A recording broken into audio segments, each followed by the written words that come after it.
నారాయణ సమారంభాం వ్యాసశంకర మధ్యమాం అస్మదాచార్య పర్యంతాం వందే గురు పరంపరాం. శృతిస్మృతి పురాణానాం ఆలయం కరుణాలయం నమామి భగవత్పాదశంకరం లోకశంకరం. శంకరం శంకరాచార్యం కేశవం బాదరాయణం సూత్రభాష్యకృతౌ వందే భగవంతౌ పునః పునః. దివ్యాత్మస్వరూపులైన ప్రియ ఆత్మబంధువులారా, మనం కొంతకాలంగా ఈ ఆధ్యాత్మిక ప్రవచనములను జరుపుకుంటున్నాము.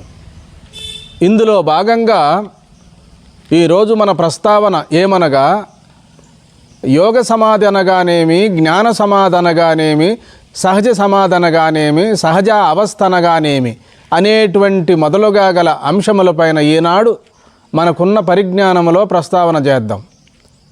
నేడు సమాజములో సమాధి స్థితి అనేటప్పటికీ అన్నపానీయములు లేక రోజులు తరబడి సమాధి నిష్టలో ఉన్నారు కదా మన పూర్వీకులు, అది కదా నిజమైనటువంటి స్థితి అని ప్రజల్లో ఒక విశ్వాసం ఉన్నది. అందుకనే జగద్గురు శంకరాచార్యులు వారు నిత్య శుద్ధమైనటువంటి పరిపూర్ణమైనటువంటి పరబ్రహ్మ తత్వాన్ని మనకు 72 మతాలను ఖండించి వేద సమ్మతమైనటువంటి జ్ఞానాన్ని బోధించాడు. ఏది నిజమైన స్థితి? వాస్తవంగా పరబ్రహ్మ తత్వం అనగానేమి, యోగం అనగానేమి, ధ్యానం అనగానేమి, ఉపాసనలు అనగానేమి, మరి ఇవన్నీ కూడా మనకు శంకర భాష్యాల్లో మనకు తెలియబడతాయి. హఠయోగ గ్రంథాల్లో కూడా యోగ సమాధిని గురించి విరివిగా మనము చూడవచ్చు. కాబట్టి మన ఋష్యాదులు కూడా భారతదేశంలో సనాతన కాలం నుండి కూడా మరి వందల సంవత్సరాలు సమాధి స్థితిలో ఉన్నట్టుగా మనకు చారిత్రాత్మకంగా తెలియబడుతుంది. అయితే మన ఋష్యాదులను తప్పుపట్టడానికి లేదు, వారు ఆత్మవిచారణ చేశారు, సమాధి స్థితిలో ఉన్నారు. కొంతమంది సమాధి స్థితిని పొందినటువంటి వారిలో కూడా మరి హెచ్చుతగ్గులు కనపడుతూ వచ్చాయి. వారికి పూర్వం ఎలా ఉన్నారో అలాగనే వారిలో గుణదోషాలు తోస్తూ ఉన్నవి అంటాడు భగవాన్ రమణ మహర్షుల వారు. అందుకని సహజ సమాధి, సహజావస్థ, ఈ సహజ సమాధి అనేటువంటిది కొత్తగా ప్రక్రియ కాదు.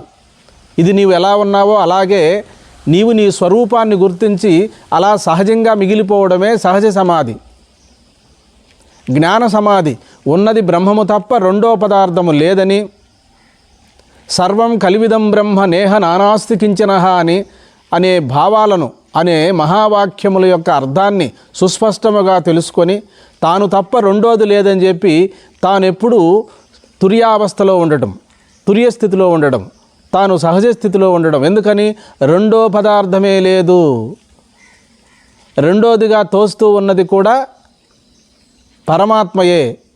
కాబట్టి జడ చేతనాలు రెండూ కూడా పరమాత్మ స్వరూపమేనంటారు. సర్వం కలివిదం బ్రహ్మ నేహ నానాస్తి కించనః అన్నారుగా. కాబట్టి ఈ సహజావస్థ అనేది కొత్తగా తెచ్చుకునేటువంటి పద్ధతి కాదు అంటాడు భగవాన్ రమణ మహర్షుల వారు.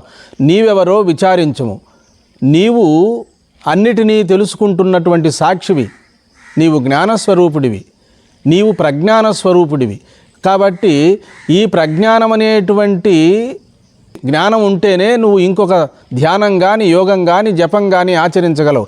కాబట్టి ముందే ఉండబడినటువంటి ఆత్మతత్వం, సాధన చేసేటువంటి సాధకుని ఆత్మయే పరమాత్మ ఉన్నది. అది సాధక దశలో తెలియదు గనుక, ఆరంభ దశలో తెలియదు గనుక మరి చివరగా ధ్యేయ వస్తువుగా మిగిలిపోతాడు. దేని కొరకైతే సాధన చేసి, యోగము చేసి, ధ్యానము చేసి సమాధి స్థితిని పొందాలనుకున్నాడో అది తానే ధ్యేయ వస్తువుగా తానే మిగిలిపోతాడు. ధ్యాత, ధ్యానము, ధ్యేయము ఈ మూడు ఏకమయ్యి పరబ్రహ్మమాత్రుడై మిగిలిపోవడమే ఇందులో ఉన్న ఆంతర్యము, అంతరార్థము. భగవాన్ రమణ మహర్షుల వారు యోగ సమాధిలో వాసనలు క్షయం కావు అంటాడు. ఎలాగైతే సుషుప్తిలో ఏమీ తెలియకుండా సంపూర్ణముగా నిద్రావస్థలో ఉన్నాడో, మేలుకున్న తర్వాత మళ్ళా నిన్నటి రోజున వదిలిపెట్టినటువంటి విషయాలు, సాంసారిక విషయాలు మళ్ళా పునరావృతం అవుతాయి. కాబట్టి సమాధి పరిష్కారం కాదు, ఆత్మవిచారణయే పరిష్కారము. ఆత్మవిచారణ చేయకుండా సమాధి స్థితిని పొందినటువంటి వారికి వాసనలు క్షయం కావు.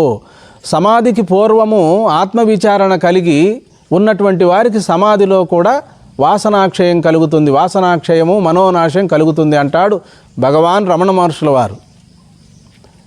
కాబట్టి ఈ సహజావస్థ అనేది కొత్తగా పొందడం కాదు, తన స్వరూపమే సహజం. స్వస్థత అనగా స్వ అనగా ఆత్మ, స్థ అనగా ఉండుట. ఆత్మగా ఉండుటయే కానీ వేరు కాదు అంటాడు. ఆత్మ దర్శనము అనగా కూడా ఆత్మను కొత్తగా దర్శించడం కాదు, దర్శించడం అన్న దగ్గర రెండు ఉంటాయి, దర్శించేవాడు, దర్శింపబడేది. కాబట్టి ఆత్మగా మిగలడము తప్ప, ఆత్మగా ఉండడము తప్ప ఆత్మదర్శనమునకు నిర్వచనం మరి వేరుగా లేదు. అయితే సనాతన కాలం నుండి కూడా మన ఋష్యాదులు ఆత్మదర్శనము, బ్రహ్మ సాక్షాత్కార జ్ఞానము అన్నారు కదా. ఈ విషయం పైన కాంచీపురం చంద్రశేఖరేంద్ర సరస్వతి మహాస్వాములు వారు ఏమని సెలవిచ్చారు అంటే, ఉన్న తత్వాన్ని యథార్థముగా తెలుసుకొనుటయే సాక్షాత్కారము అన్నారు. వారి యొక్క రచనల్లో వారి దగ్గర ఉన్న అనుయాయులు, మరి పరమాచార్యులు వారు ఎక్కడెక్కడ పర్యటన చేశారో అక్కడంతా వారు విషయాలను, అంటే స్వామివారి యొక్క ప్రవచనాలను సంగ్రహించి ఒక గ్రంథముగా రూపొందించారు. కాబట్టి మనము తెలుసుకోవలసినటువంటిది ఏమిటి అంటే, మన పూర్వీకులైన మహాత్ములే మనకు ఆదర్శవంతము. మహర్షి మలయాళ స్వాముల వారు, రమణ మహర్షుల వారు, వివేకానంద స్వాముల వారు, రామకృష్ణ పరమహంస, రామతీర్థ, చిన్మయానంద స్వాముల వారు, ఇటువంటి మహాత్ములే మనకు ప్రబల నిదర్శనం. వారు ఎన్నో సాధనలను ఆచరించారు, ఉపనిషత్తులను శ్రవణం చేశారు. కాబట్టి మనము తెలుసుకోవలసిన విషయం ఏమిటి అంటే, నిజ నిర్ధారణ అయినటువంటి బోధ మనకు కావలెను, ఉపనిషత్తుల యొక్క ప్రబోధయే మనకు కావలెను. కాబట్టి యోగ సమాధిలో సంపూర్ణముగా వాసనాక్షయం కలగదు అంటాడు. జ్ఞాన విచారణలో మాత్రమే సంపూర్ణముగా వాసనాక్షయం కలుగుతుంది. మరి సాధకుడికి పూర్వము ఆత్మవిచారణ ఉండి, మరి ఆ ఆత్మవిచారణలో సమాధి స్థితి కలిగితే సంపూర్ణముగా వాసనాక్షయం కలుగుతుంది అంటారు. యోగి బహుజన మధ్యములో ఉండడానికి భయపడతాడు. సమాధిని, వ్యవహారాన్ని రెండిటినీ ఒకటిగా చూసేటువంటి వాడే జ్ఞాని. కాబట్టి యోగి ప్రపంచంలో ఉండాలనుకుంటాడు, కానీ జ్ఞాని తనలోనే ప్రపంచం ఉందనుకుంటాడు. యోగి సాధన చేసి సిద్ధులను పొంది మోక్షాన్ని పొందాలనుకుంటాడు. మరి సిద్ధులు బంధహేతువే కానీ మోక్షహేతువు కాదంటాడు మహర్షి మలయాళ స్వాముల వారు, రమణ మహర్షుల వారు. కాబట్టి సహజ అవస్థ అనగా తానుగా ఉండుటయే, తానుగా ఉండుట కొరకే చేసే ప్రయత్నమే ధ్యానం. తాను ఇంకొక దానితో సంబంధం పెట్టుకుంటే దుఃఖకరం, దుఃఖాన్ని కలిగిస్తుంది. తానుగా ఉండుటయే స్వస్థత. తాను ఇంకొక దానితో సంబంధం పెట్టుకుంటే దుఃఖానికి మూలమవుతుంది. కాబట్టి మరి మనం ఈరోజు జ్ఞాన సమాధి, యోగ సమాధి. జ్ఞాన సమాధి అంటే స్వస్వరూపానుసంధానము. సర్వం కలివిదం బ్రహ్మ నేహ నానాస్తి కించనః.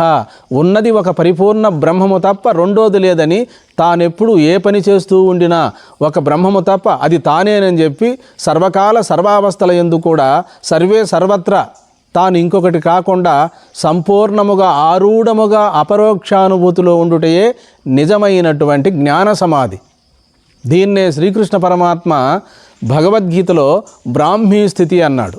తాను బ్రహ్మముగా ఉండుటయే గాని వేరు కాదు. బ్రహ్మభూత ప్రసన్నాత్మ నశోషతి నకాంక్షతి సమః సర్వేషు భూతేషు మద్భక్తిం లభతే పరాం. బ్రహ్మరూపమును బ్రాహ్మీ స్థితి పొందినవాడు దేన్ని గూర్చియు దుఃఖింపడు. సమస్త ప్రాణులను తనవలెను తనను అన్ని ప్రాణుల యందును చూస్తూ తానెప్పుడూ పరమాత్మను సంపూర్ణముగా శరణాగతి పొంది తాను పరమాత్మ స్వరూపుడై మిగిలిపోవడమే ఈ బ్రాహ్మీ స్థితి, సర్వాత్మభావం, ఏకాత్మభావం, బ్రహ్మాకార వృత్తి. కాబట్టి యోగ సమాధిలో మరి వాసనాక్షయము మనోనాశము కలగదంటారు. కాబట్టి ఇక్కడే మనం సమాధనగానేమి, ధ్యానం అనగానేమి, యోగం అనగానేమి, ప్రాణాయామం అనగానేమి అనేటువంటి మొదలుగా గల అంశములన్నిటినీ కూడా సద్గ్రంథముల ద్వారా కానీ, సద్గురువుల ద్వారా కానీ, తెలిసినటువంటి మంచి సాధకుల ద్వారా కానీ వివరణాత్మకంగా తెలుసుకొని తాను పరిపూర్ణ బ్రహ్మమేనని చెప్పి తాను స్వస్థితిని పొందాలి. తానుగా మిగిలిపోవాలి, ఎరుకగా మిగిలిపోవాలి. ప్రజ్ఞానం బ్రహ్మ, అహం బ్రహ్మాస్మి, తత్వమసి, అయమాత్మా బ్రహ్మ అనేటువంటి మహావాక్యముల యొక్క అంతరార్థాన్ని అనుభవానికి తెచ్చుకోవాలి, గడించాలి సాధకులు. వేద ప్రామాణికమైనటువంటి ప్రబోధ 4 వేదములలో ఉన్నటువంటి చతుర్విధ మహావాక్యములే ప్రబల నిదర్శనము. ఆ మహావాక్యములే పరాకాష్ట. కాబట్టి చెప్పిన వారెవరు? సాక్షాత్తు జగద్గురు శంకరాచార్యులు వారు. మరి క్షేత్రజ్ఞం శాపిమాం విద్ది సర్వక్షేత్రేషు భారత అన్నారు శ్రీకృష్ణ పరమాత్మ. క్షేత్రజ్ఞం శాపిమాం విద్ది సర్వక్షేత్రేషు భారత. క్షేత్రము, క్షేత్రజ్ఞ. క్షేత్రము అనగా భూమి దగ్గర నుండి ఆకాశం వరకు మనకు తెలియబడుతూ ఉన్నదంతా క్షేత్రమే. పంచభూతాలమయమే ఈ దేహం కూడా. ఈ దేహాన్ని కూడా క్షేత్రమే అన్నారు. ఎట్లాగైతే యజమాని పొలం గట్టు నుండి వీక్షించి తెలుసుకుంటాడో, పొలం వేరు, పొలాన్ని వీక్షించేవారు వేరు, చూసేవారు వేరు. అలాగే దేహం వేరు, క్షేత్రజ్ఞ వేరు. క్షేత్రము అనగా దేహము, క్షేత్రజ్ఞ అంటే తెలుసుకునేటువంటి, జ్ఞ అంటే తెలుసుకునేటువంటి వాడు. జ్ఞ అంటే జ్ఞానస్వరూపుడు. ఈ శరీరాన్ని ఆపాదమస్తకమంతా తెలుసుకుంటున్నటువంటి క్షేత్రజ్ఞుడే పరమాత్మ స్వరూపుడు. క్షేత్రజ్ఞుడు అంటే జీవుడని. ఈ జీవుడిని విచారిస్తే సాక్షాత్తు పరమాత్మ స్వరూపుడు. అజ్ఞాన దశలో పరబ్రహ్మాన్ని జీవుడని, మరి జ్ఞాతని, స్వరూపమని అనుకుంటున్నాం. వాస్తవంగా విచారించినట్లయితే తాను పరిపూర్ణ పరబ్రహ్మము స్వస్వరూపమాత్రుడై మిగిలిపోతాడు. కాబట్టి యోగ సమాధి అనేది కఠినతరమైనటువంటిది. ఎన్నో ఆహార నియమములు ఉండాలి, గంటలు కూర్చోవాలి. కాబట్టి అటువంటి ఆహార నియమము, సమయపాలన, మితాహారం లేని పక్షములో యోగం వికటిస్తుంది, రోగంగా మారుతుంది. కాబట్టి సులభమైన మార్గం భగవాన్ రమణ మహర్షుల వారు ప్రబోధించినటువంటి ఈ ఆత్మబోధ. ఒక్క తడవ నీవు యోగ సమాధి కాకుండా జ్ఞాన సమాధిలో మునక వేసినట్లయితే ఇక బయటికి రావడం ఉండదు. యోగ సమాధి నుండి కాల పరిమితి మేరకు బయటికి రావాల్సి ఉంటుంది. 3 గంటల, 6 గంటల, 4 గంటల నిర్ణయించుకుంటాడు యోగి, సాధకుడు. ఆ టయానికి బయట వస్తాడు. అలాగే మనం రాత్రివేళ నిద్రకు ఉపక్రమించినప్పుడు రేపు ఎక్కడో సత్సంగానికి వెళ్ళాలి అన్నప్పుడు 4 గంటలకు లేవాలని సంకల్పిస్తాం. కరెక్ట్గా ఆ టయానికి మనము కళ్ళు తెరిచి చూస్తాం. సంకల్ప మాత్రము చేతనే భగవంతుడు ఈ సృష్టిని సృష్టించాడు. అలాగే మనం కూడా మన సంకల్ప మాత్రం చేతనే ఈ దేహంలో మరి అన్ని కార్యాలు, దేహ సంఘాతములో ఉండేటువంటి అన్నీ కూడా జరిగిపోతున్నాయి. సంకల్ప మాత్రం చేతనే కన్ను చూడగలుగుతున్నది, సంకల్ప మాత్రం చేతనే చెవి వినగలుగుతున్నది, సంకల్ప మాత్రం చేతనే ఆలోచిస్తున్నాం. బ్రహ్మాండాన్ని పరమాత్మ సంకల్పించాడు. పిండాండములో మనం జరిగే ప్రక్రియలన్నీ కూడా సంకల్పం చేతనే చేస్తున్నాం. ఇక యోగ సమాధి అనగా యమము, నియమము, ఆసనము, ప్రాణాయామము, ప్రత్యాహార, ధారణ, ధ్యాన, సమాధి. వీటిని సక్రమంగా అవలంబించితే మరి నిర్వికల్ప సమాధి కలుగుతుంది. యోగ సమాధి అనగా నిర్వికల్ప సమాధి. కల్పము అనగా కనిపించుట, నామరూపాలు. నిర్వికల్పము అనగా ఇంకా ఏమీ కనిపించకుండా మనస్సు లయమై, మనస్సు ఎక్కడ పుట్టిందో అక్కడ లయమవుతుంది. శ్వాసకు మనస్సుకు సంబంధం ఉంది. శ్వాస ఎక్కడ లయమవుతుందంటే నాభిస్థానంలో లయమవుతుంది. అందుకనే శ్రీ మహావిష్ణువు యొక్క నాభి కమలములో చతుర్ముఖ బ్రహ్మ పుట్టి సృష్టిని భ్రమతో కూడిన సృష్టిని సృష్టించాడు అంటాడు. మనకు కలిగే ఆలోచనలన్నీ కూడా నాభిస్థానంలోనే కలుగుతాయి. అందుకనే ఓంకార జపం చేసేవాళ్ళు కూడా నాభిస్థానం నుండి దీర్ఘంగా ఓంకారాన్ని చేయమంటారు.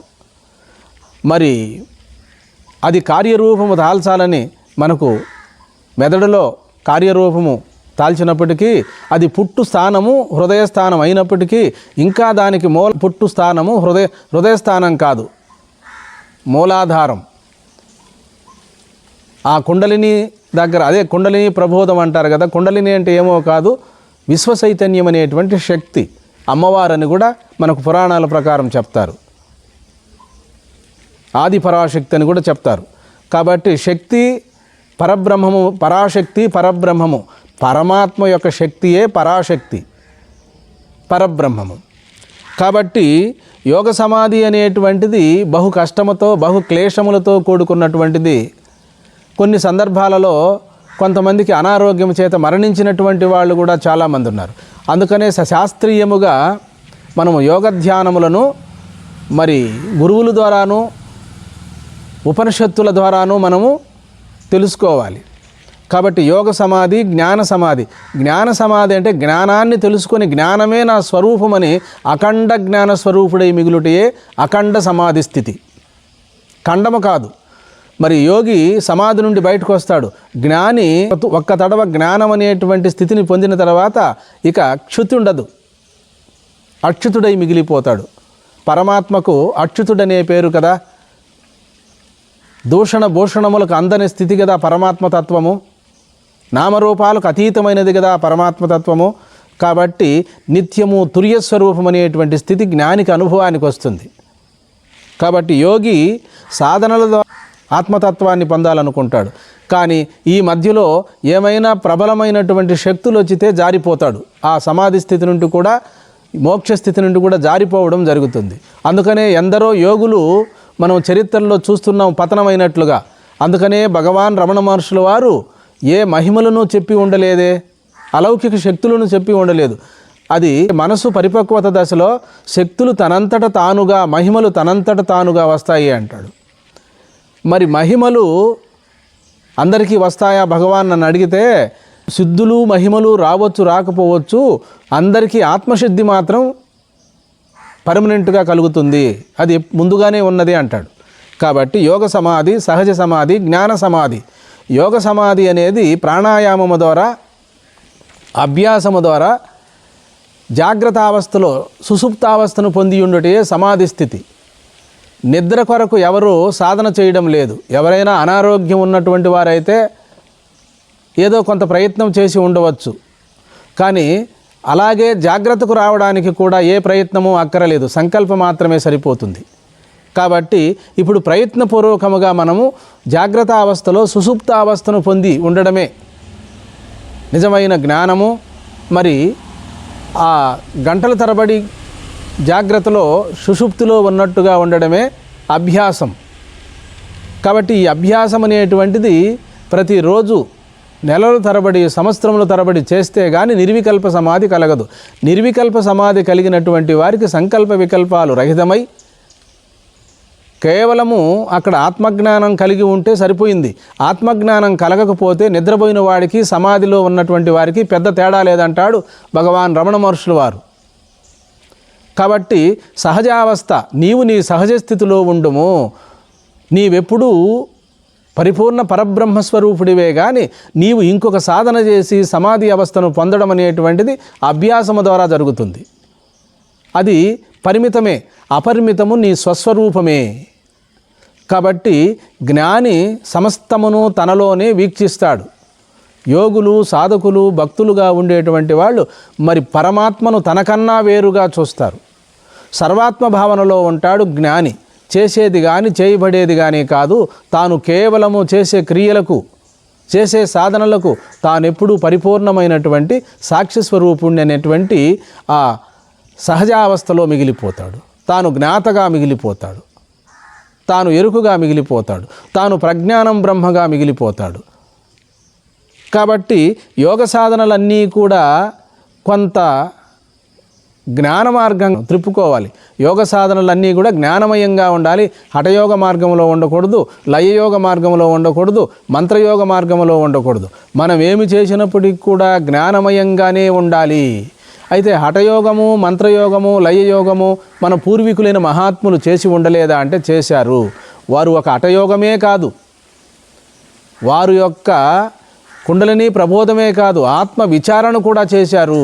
మన భారతీయ సనాతనమైన ఋష్యాదులు సమస్త విద్యలలో ఆరితేరారు. ఒక యోగమే కాదు, ఒక జపమే కాదు, ఆత్మ విచారణే కాదు, సమస్తాన్ని కూడా ఆపోసన బట్టి ఈనాడు మన సమాజంలో మనము ఋషి పరంపరగా చెప్పుకుంటున్నామంటే మరి ఆ మహాపురుషులు ఎన్నో సాధనలు ఆచరించి చిట్ట చివరగా ఉపనిషత్తులను రచించారు.